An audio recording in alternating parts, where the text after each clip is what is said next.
শীতকালে বাজারে ভরে ভরে সবুজ শাকসবজি পাওয়া যায়, কিন্তু এর মধ্যে বেশ কয়েকটা শাকসবজি আমাদের সকলেরই খুব অপছন্দ। হ্যাঁ, সর্ষে শাক খেতে কিন্তু অনেকে একেবারেই পছন্দ করে না, কিন্তু আপনি কি জানেন এই সর্ষে শাকের মধ্যেই রয়েছে প্রচুর পরিমাণে অ্যান্টিঅক্সিডেন্ট আর বিটা ক্যারোটিন। এছাড়াও রয়েছে ভিটামিন বি1, বি3, বি6, ভিটামিন কে আর আয়রন, ক্যালসিয়াম, ম্যাগনেসিয়াম। তাই দামে কম আর বহু পুষ্টিগুণ সম্পন্ন এই সর্ষে শাককে এমনভাবে রান্না করুন যাতে সবাই খেতে খুব পছন্দ করে। প্রথমে বাজার থেকে কিনে আনা ফ্রেশ সর্ষে শাকগুলোকে একটু বেছে নিয়ে ছোট ছোট টুকরো করে কেটে খুব ভালো করে ধুয়ে একটা কড়াইতে একটু নুন আর জল দিয়ে সেদ্ধ করতে দিয়ে দিই। কচি সর্ষে শাক সেদ্ধ হতে বেশি সময় নেয় না। সেদ্ধ হয়ে গেলে শাকগুলোকে একটা ছাঁকনি দিয়ে ছেঁকে জল থেকে তুলে নিই। আপনাদের মধ্যে কে কে সর্ষে শাক খেতে পছন্দ করেন আর কে কে পছন্দ করেন না কমেন্টে অবশ্যই জানাবেন। এবার একটা বাটিতে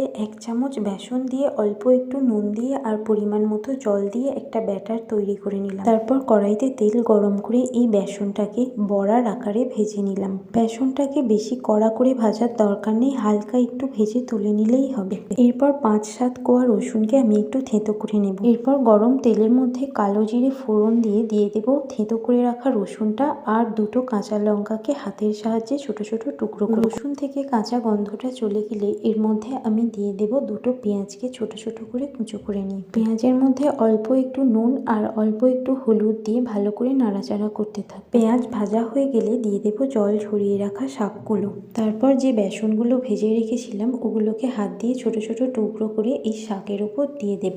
এরপর লো ফ্লেমে বেশ অনেকক্ষণ ধরে শাকটাকে নাড়াচাড়া করতে থাকবো যাতে শাকের মধ্যে থেকে সমস্ত জল শুকনো হয়ে যায়। তাহলেই এই সর্ষে শাকটা গরম গরম ভাতের সঙ্গে পরিবেশন করার জন্য একদম রেডি হয়ে যায়। শীতের মরশুমে একবার এইভাবে সর্ষে শাক বানিয়ে দেখবেন, আশা করি খুব ভালো লাগবে। আর এর সাথে উপরি পাওনা সর্ষে শাকের পুষ্টিগুণ তো রয়েই।